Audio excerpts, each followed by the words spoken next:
The crystal chandelier cast dancing shadows across the polished marble floor as laughter echoed through the ballroom of the Grand Metropolitan Hotel. December snow pressed against the floor, two ceiling windows while inside. The annual holiday party of Richardson and Associates buzzed with the energy of 200 employees celebrating another profitable year. Little did I know that in less than 2 hours, 3 words spoken by my manager would shatter everything I thought I knew about my place in this company and set in motion a chain of events that would change my life forever. Before we jump back in, tell us where you're tuning in from, and if this story touches you, make sure you're subscribed because tomorrow I've saved something extra special for you. My name's Marcus Chen, and I've been working as a senior financial analyst at Richardson and Associates for exactly 3 years, 2 months, and 16 days. Not that I was counting or anything. The investment firm occupied 4 floors of a gleaming downtown Chicago skyscraper. And from my cubicle on the 32nd floor, I had a perfect view of Lake Michigan on clear days. The holiday party was supposed to be the highlight of our year, everyone dressed to impress. Trading their usual business casual for evening wear that probably cost more than most people's rent. I'd splurged on a navy suit that my sister Emma insisted made me look less like an accountant and more like someone who actually belonged in finance. Her words, not mine. I stood near the appetizer table, balancing a plate of fancy hors d'oeuvres I couldn't pronounce. Watching my colleagues network with the intensity of Olympic athletes, the marketing team had clustered around the bar there, laughter growing louder with each round. The IT department occupied their usual corner, looking like they'd rather be debugging code than making small talk. And then there was upper management, circulating through the crowd like sharks in expensive suits. Marcus, there you are. I turned to see Jennifer Walsh approaching, her smile as sharp as her stilettos. Jennifer was my direct supervisor, a woman in her early 40s who'd climbed the corporate ladder with the determination of someone who viewed every interaction as a potential stepping stone. She wore a black cocktail dress that probably cost more than my monthly car payment, and her blonde hair was pulled back in a style that screamed, "I'm important, and I know it." "Jennifer, great party," I said, raising my glass of champagne. "Venue is incredible." "Oh, this old place?" She waved dismissively. "Wait until you see where they're planning next year's event. Assuming we all make it that long in this economy." Her laugh had an edge to it that made my stomach tighten. We were joined by Derek Patterson, another analyst from my department. Derek was one of those guys who treated every workday like a competition. He was determined to win. He'd started 6 months after me, but never missed an opportunity to remind everyone that he had an MBA from Northwestern.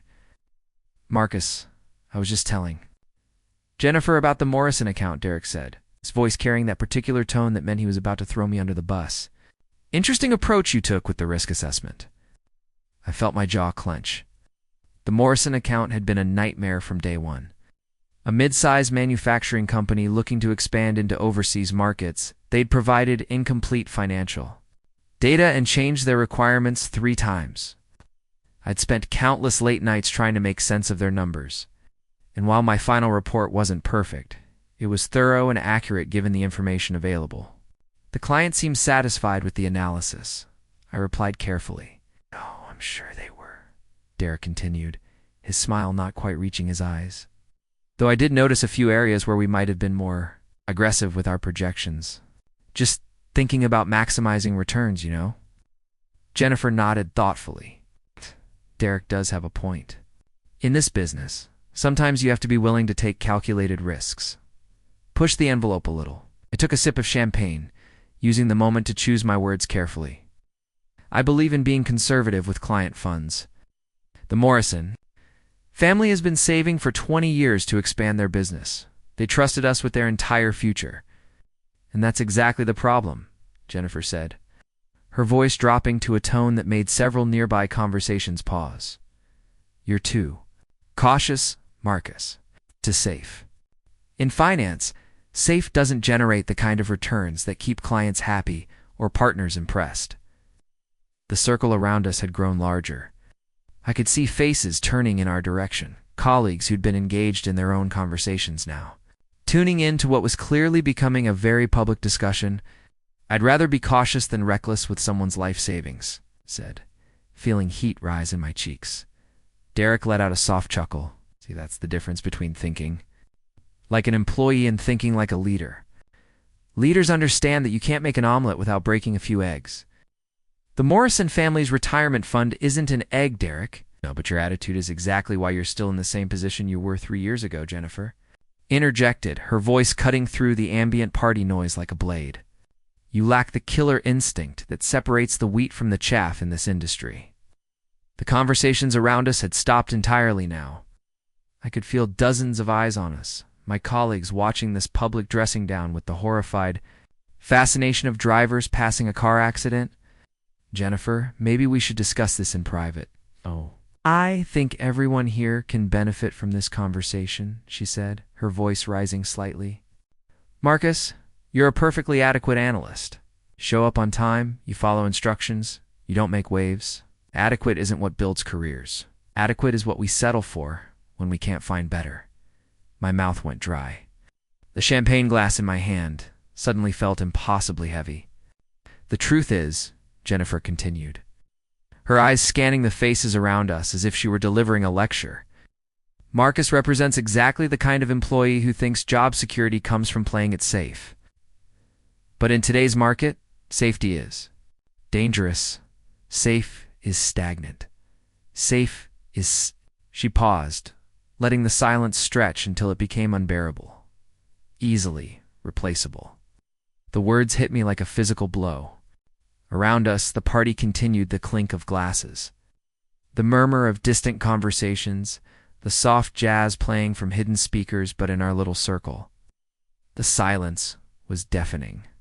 Derek's eyes gleamed with satisfaction. Several of my colleagues looked away, suddenly fascinated by their drinks or the elaborate ice sculpture near the dessert table. I felt exposed, humiliated, like I was standing naked in front of everyone I'd worked alongside for over 3 years. "Now, if you'll excuse me," Jennifer said, smoothing down her dress, "I see the partners have arrived. Would you like to join me? I'd love to introduce you to Harrison Richardson himself." As they walked away, the crowd around me began to disperse, conversations resuming in hushed tones. I knew they were talking about what had just happened. Tomorrow, this would be office gossip. The story of how Marcus Chen got publicly humiliated at the company Christmas party. I stood there for what felt like hours, but was probably only minutes, staring at the bubbles rising in my champagne glass. The elegant ballroom suddenly felt suffocating, the laughter around me hollow and distant. About grabbing my coat from the check and walking out into the Chicago winter night, that's when I felt a hand on my shoulder. Rough night, turned to find myself face to face with a man I'd only seen in photographs and company newsletters. Harrison Richardson III, founder and CEO of Richardson & Associates, stood beside me with a gentle smile and knowing eyes. He was shorter than I'd expected, maybe 5'8", with silver hair and the kind of presence that commanded attention without demanding it. "Mr. Richardson," I stammered, nearly dropping my glass. "I didn't know you were here." "I try to make it to these things when I can," he said, his voice warm and surprisingly soft. "Though I have to admit I spend most of my time people watching. You'd be amazed what you can learn about someone by watching how they handle themselves. At a party," he gestured toward a quieter corner of the ballroom away from the main crowd. "Walk with me, Marcus. I think we need to have a conversation." My legs felt unsteady as I followed Harrison Richardson toward the quieter section of the ballroom. The CEO moved with the confident stride of someone accustomed to being the most important person in any room. Yet there was something approachable about him that the company photos had never captured. We settled into leather armchairs positioned near a massive window overlooking the city. The lights of downtown Chicago twinkled below us like earthbound stars, and for a moment, the chaos of the party felt miles away instead of just across the room. "Tell me about the Morrison account," Richardson said without preamble, crossing one leg over the other and leaning back in his chair. My heart hammered against my ribs. Of all the things he could have asked about, why that? I know Jennifer had some concerns about my approach. "I'm not asking about Jennifer's concerns," he interrupted gently. "I'm asking about yours. Walk me through your process." I took a deep breath, trying to organize my thoughts. The Morrison family owns a small manufacturing business in Wisconsin. Third-generation operation. They make specialized components for agricultural equipment. They came to us because they wanted to expand into the European market, but their financial records were ... incomplete. Richardson nodded, his gray eyes focused intently on my face. Go on. Their bookkeeping was handled by their nephew, who had good intentions, but no formal training. Revenue streams were inconsistent, seasonal patterns weren't properly documented, and they had significant equipment depreciation that wasn't accurately reflected in their valuations. Paused, surprised by how easily the details flowed once I started talking. Most firms would have either turned them away or pushed them toward high-risk investments that could have generated quick commissions. But you didn't know, sir? I spent 3 weeks helping them organize their financial records properly. I brought in an independent accountant at our expense to verify their numbers. One researched European agricultural markets, trade regulations, currency fluctuation patterns. The Morrison family didn't need aggressive growth strategies. They needed sustainable expansion that wouldn't jeopardize 3 generations of hard work. Preparing and narrating this story took us a lot of time, so if you are enjoying it, subscribe to our channel. It means a lot to us. Now back to the story. Richardson was quiet for a long moment, his fingers steepled in front of his chest. Your recommendation? Conservative portfolio with a focus on currency hedging and gradual market entry? Lower initial returns, but significantly reduced risk of catastrophic loss. I also recommended they hire a proper CFO before expanding further. How did they respond? I felt a small smile tug at the corner of my mouth. They said it was the first time in months that someone had explained their options in terms they could understand. Instead of trying to impress them with financial jargon, they signed with us the next day. Richardson leaned forward slightly. And Derek Patterson's assessment of your work? The question caught me off guard, as Derek felt I could have been more aggressive with the recommendations. Push for higher yield. Investments that would generate better returns faster. Returns for whom? The Morrisons or Richardson and Associates? The directness of the question made me pause. Derek seemed more focused on our commission structure than their long-term stability. I see. Richardson stood and walked to the window, his hands clasped behind his back. Marcus, how long have you been with the company? 3 years and change? And in that time, how many clients have you lost? I had to think about it. None, sir. No. Though I haven't handled as many high-value accounts as some of the other analysts. Because you haven't been given them, or because you haven't pursued them. Another direct question that made me uncomfortable? I suppose I've been content focusing on the clients I have, making sure they're taken care of properly. Richardson turned back to face me. Do you know what the industry average is for client retention in our sector? I shook my head. 63% over 5 years. Firms lose more than a third of their clients because of poor advice, excessive risk-taking, or simple neglect. He returned to his chair. Your retention rate is 100%. Not only have you never lost a client, but 3 of your clients have referred family members to the firm specifically requesting to work with you. I stared at him, genuinely surprised. I didn't know that. The Morrison family has already referred 2 other manufacturing companies from their industry association. Both specifically asked for the analyst who actually listened to what we needed instead of trying to sell us something we couldn't afford. The weight of his words settled over me slowly. I'd been so focused on Jennifer's criticism that I'd never considered how my clients actually felt about my work. Mr. Richardson, I appreciate you telling me this, but I have to ask, if my work is satisfactory, why does Jennifer seem so dissatisfied with my performance? He was quiet for several seconds, his expression thoughtful. Marcus, I'm going to share something with you that stays between us. Jennifer Walsh is an excellent analyst and a competent manager, but she has ambitions that extend beyond her current role. She's been positioning herself for a promotion to senior partner. Part of that positioning involves demonstrating that she can develop aggressive, high-performing team members. I felt pieces of a puzzle clicking into place. She sees my conservative approach as a reflection of her management style. Exactly. Derek Patterson, on the other hand, represents the kind of analyst she believes will advance her career. Aggressive, ambitious, willing to take risks that generate impressive short-term results, even if those risks aren't in the client's best interests. Richardson's smile was thin. That depends on how you define best interests, doesn't it? People believe that maximizing returns justifies any level of risk. Others believe that preserving capital is more important than chasing profits. I thought about the Morrison family, about the pride in Gerald Morrison's voice when he'd talked about his grandfather. Starting the business with nothing but a borrowed truck and determination, the Morrisons trusted us with everything they had. Yes. They did, and you honored that trust. He leaned forward again. Marcus. I started this company 32 years ago with a simple philosophy. We succeed when our clients succeed. Not quarter by quarter, but generation by generation. That philosophy has served us well, but it's becoming increasingly rare in our industry. The sounds of the party drifted over to us: laughter, clinking glasses, animated conversations.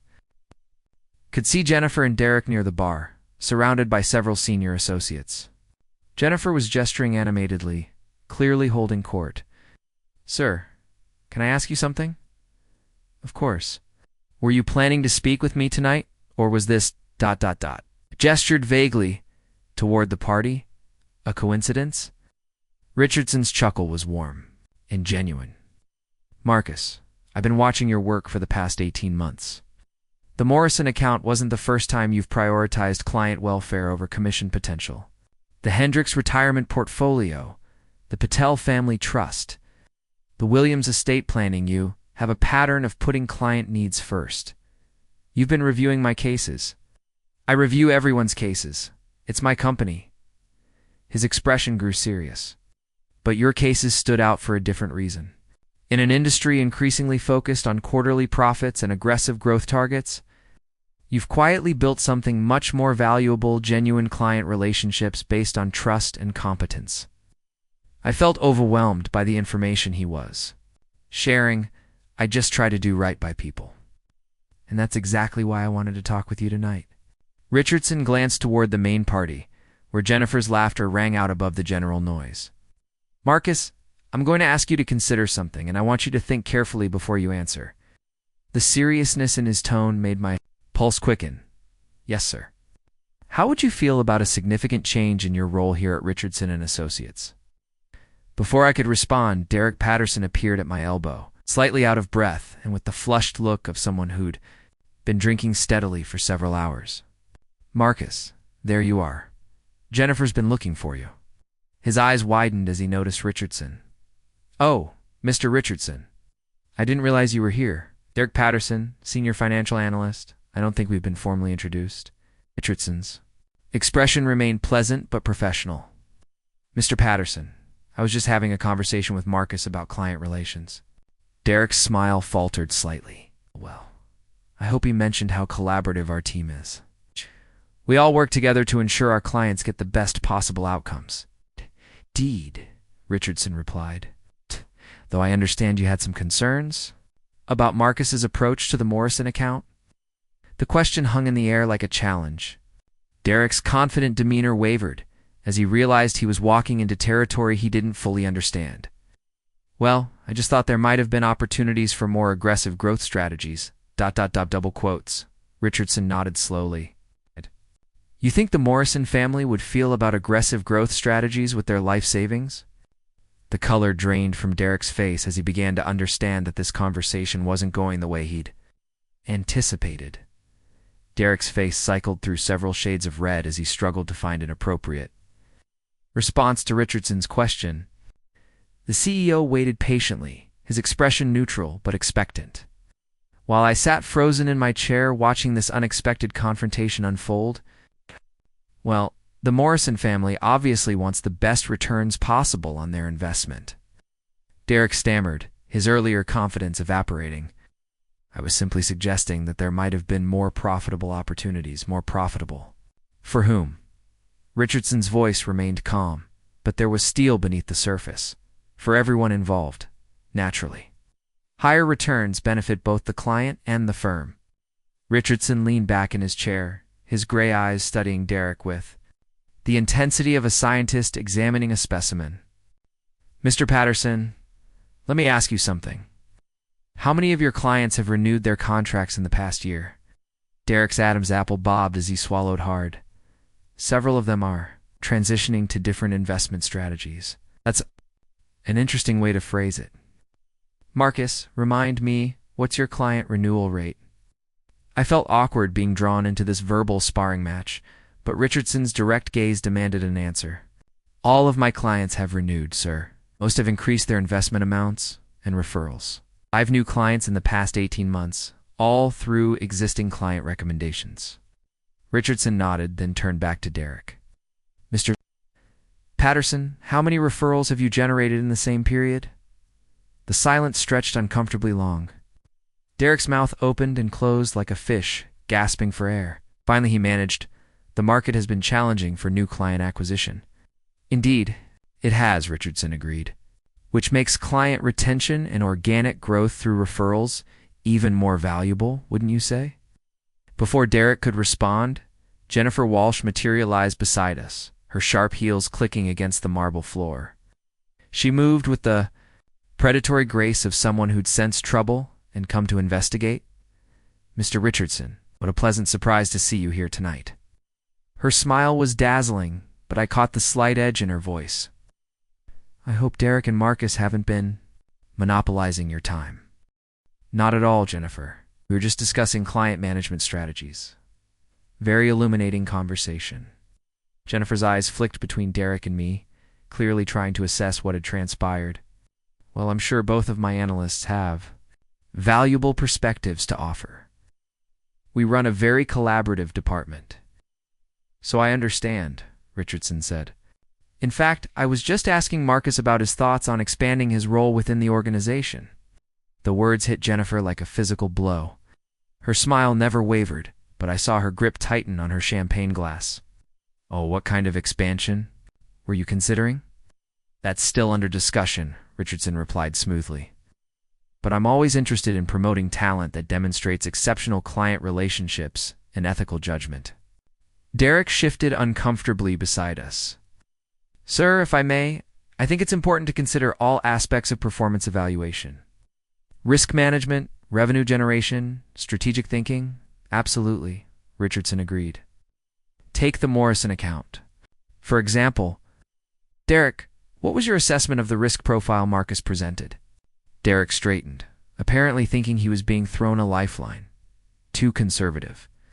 The family could have handled more aggressive investments with potentially higher yields. And if those investments had failed, well, that's the nature of the market. Risk and reward go hand in hand. Richardson nodded thoughtfully. Jennifer, what's your take on Derek's assessment? Jennifer's position was delicate. She'd spent the evening publicly supporting Derek's aggressive approach, but now she was facing direct questioning from the CEO. I believe in maximizing opportunities for our clients while maintaining appropriate risk management. A diplomatic answer, Richardson observed. But let me be more specific. The Morrison family's expansion capital represents their entire liquid assets accumulated over 20 years. If they lost 50% of that capital due to aggressive investment strategies, what would be the impact on their business expansion plans? The question hung in the air like a sword. I could see Jennifer's mind racing, trying to find an answer. That wouldn't contradict her earlier statements while also not appearing reckless to the CEO. Significant losses would be problematic, she said carefully. Problematic, Richardson repeated. That's one way to put it. F. Marcus, how would you characterize the potential impact? It would destroy their expansion plans entirely, I said quietly. They'd lose their chance to enter the European market. Probably have to sell equipment to cover debts, and potentially lose the business that 3 generations of their family built. Richardson nodded. And our firm's reputation, if word spread that we'd gambled away a family's life savings for higher commissions? The implications of his questions settled over our small group like a heavy blanket. Jennifer's face had gone pale, and Derek looked like he wanted to disappear into the marble floor. Client trust is the foundation of everything we do, Richardson continued. Lose that trust, and no amount of short-term profits can save you. Marcus understood this instinctively, protected the client's interests, even when it meant lower commissions and criticism from his supervisor. Jennifer's jaw tightened almost imperceptibly. Mr. Richardson, I hope you understand that my management style encourages ambitious thinking. I understand perfectly, Richardson interrupted gently. And ambition has its place, but not at the expense of fiduciary responsibility. He stood, signaling that the conversation was drawing to a close. Marcus, I'd like to continue our discussion in my office Monday morning, 9 o'clock sharp. My heart hammered against my ribs. Yes, sir, of course. Excellent. Turned to Jennifer and Derek. Hey, Ms. Walsh, Mr. Patterson, enjoy the rest of your evening. As Richardson walked away, merging seamlessly back into the crowd of party guests, an uncomfortable silence settled over our group. Jennifer stared after him, her expression unreadable, while Derek fidgeted with his tie. Well, Jennifer said finally, her voice tight with controlled emotion. That was certainly ... unexpected. Derek cleared his throat. I should probably get back to the party. Network a bit more before the evening ends. He practically fled toward the bar, leaving Jennifer and me alone in the corner. Jennifer turned to face me, and for the first time since I'd known her, she looked uncertain. Marcus, I hope you understand that my feedback earlier was intended to help you grow professionally. I understand, I replied, though I wasn't sure I did. Good. She smoothed down her dress, reassembling her composed facade. I'm sure whatever Mr. Richardson wants to discuss on Monday will be routine. Probably just want to get your perspective on some procedural matters. But even as she said it, I could see the doubt in her eyes. We both knew that CEOs didn't schedule Monday morning meetings to discuss procedures. Jennifer, about what happened earlier. Water under the bridge, she said quickly. We're all on the same team here, Marcus, all working toward the same goals. Walked away before I could respond, her heels clicking with renewed purpose as she headed toward a group of senior partners near the desert table. I watched her go, wondering if she was trying to convince me or herself. The party continued around me, but I felt detached from it all. Conversations flowed, laughter echoed off the high ceilings, and deals were probably being made over cocktails and canapes. But all I could think about was Monday morning and what Richardson wanted to discuss. I found myself back at the window, staring out at the city lights. 3 hours ago, I'd been just another analyst at a company party, invisible and unremarkable. Now I was scheduled for a private meeting with the CEO. My manager was rattled, and Derek was avoiding eye contact from across the room. Heavy thoughts. I turned to find Sarah Kim, one of the senior associates from the estate planning division, approaching with 2 glasses of champagne. Sarah was one of the few people at the firm who'd always been genuinely friendly, never seeming to calculate the networking value of every interaction. Something like that, I said, accepting the glass gratefully. I saw you talking with Richardson earlier. It's not something you see every day. No, it's not. Sarah studied my face with the sharp intelligence that made her so effective with. Clients want to talk about it. I considered the offer. Sarah was trustworthy, and after the emotional roller coaster of the evening, I could use a friendly ear. But Richardson's words echoed in my mind. Some conversations were meant to stay private. Thanks, but I think I need to process this on my own first. She nodded understandingly. Fair enough. But Marcus, yeah, whatever happened tonight, don't. Let it go to your head. And don't let the politics get to you either. You're one of the good ones. As she walked away, I realized that Sarah's words captured something I'd been struggling to articulate all evening. In a business obsessed with aggressive growth and quarterly profits, being called one of the good ones felt more valuable than any commission check. Monday morning arrived with typical Chicago winter brutality, gray skies, biting wind, and the kind of cold that seemed to seep through even the thickest coat. I stood outside Richardson's corner office at exactly 8:58 a.m., my palms sweating despite the frigid weather I'd just escaped.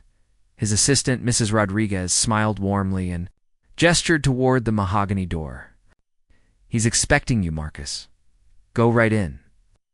Richardson's office was nothing like I'd imagined. Instead of the sterile corporate environment I'd expected, it felt more like a comfortable study. Bookshelves lined to walls, filled with volumes on economics, philosophy, and what appeared to be several biographies. A small putting green occupied one corner, and family photos covered his desk. "Marcus, please sit." Richardson gestured to a leather chair across from his desk. "Coffee? Thank you, that would be great." He poured 2 cups from an expensive-looking machine, then settled into his chair with the easy confidence of someone completely comfortable in his environment. "I'll get straight to the point," he said. "I'm offering you a position as Director of Client Relations, reporting directly to me." The words hit me like a lightning bolt.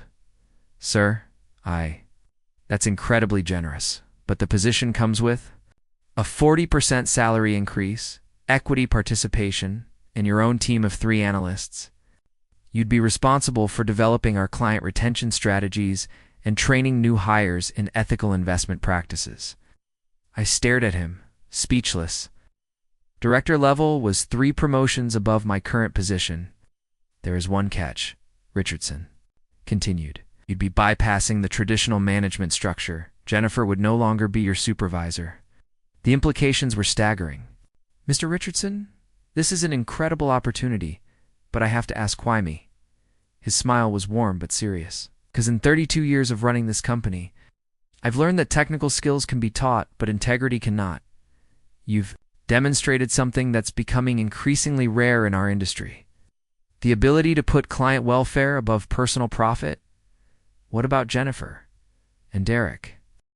Richardson's expression grew thoughtful. "Jennifer is a talented analyst, but her ambitions have clouded her judgment about what makes a successful leader. As for Derek, ... He paused. "Derek will be transitioning to a different role that better suits his particular talents. You're firing him?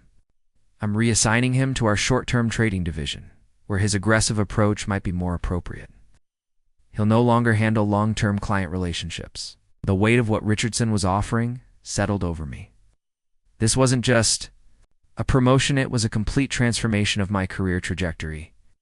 "Sir, I need to ask, is this because of what happened at the party?" Richardson leaned back in his chair.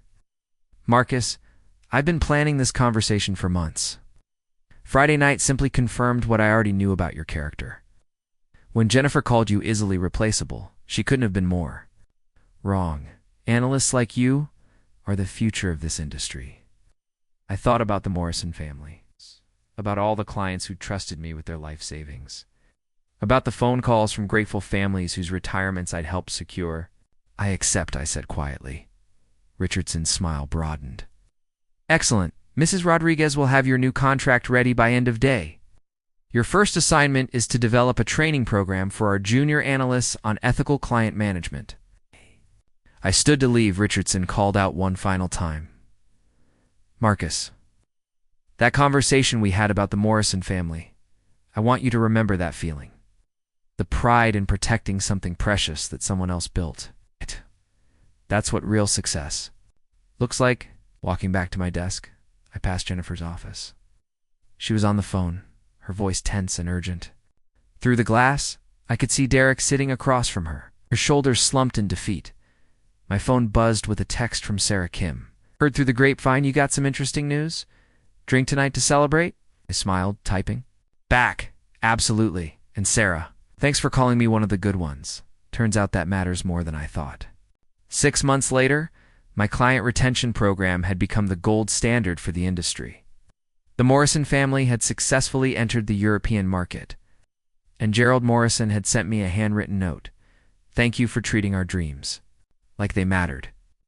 Jennifer had transferred to the Los Angeles office, where her ambitious style apparently fit better with the West Coast culture. Derek had found his niche in high-frequency trading, where his aggressive instincts were actually valued, and me, I was no longer easily replaceable. I had become irreplaceable. Up next, you've got 2 more standout stories right on your screen. This one hits the mark. You won't want to pass these up. Just click and check them out. Don't forget to subscribe and turn on the notification bell so you don't miss any upload from us.